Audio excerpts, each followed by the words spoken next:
Anasının vazifesi. Quyosh farqirab chiqqan, havo intayin go'zal va hamma xushal bir kun edi. Payg'ambarimiz Anasga bir vazifa topshirdi. Chunki Anas kichik bir sahoba edi. Sahoba degan payg'ambarimizning do'sti deganlik bo'ladi. Anas nim degan baxtli edi, ha? Qani menga namsa? Dedi payg'ambarimiz Anasga va uning bir yerga berishi kerakligini aytdi. Ammo Anas hozir faqat o'yin o'ynashni o'ylaydi. Biror yerga berishni hech xohlamaydi. Mening borg'im yo'q, dedi Anas. Payg'ambarimizning uning ochiq kelganini do'msa? Yo'q, qat'iy ochiq kelmadi.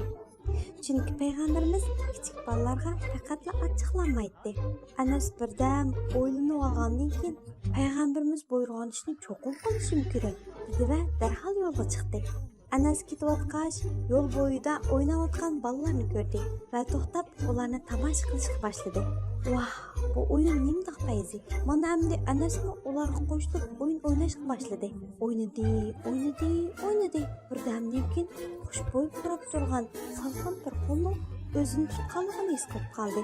Anas kayniga burilib qaragan edi. Kimni ko'rdi demamsiz? Bu payg'ambarimiz edi. Obla, Anas vazifasini butunlay unutib qolgan edi.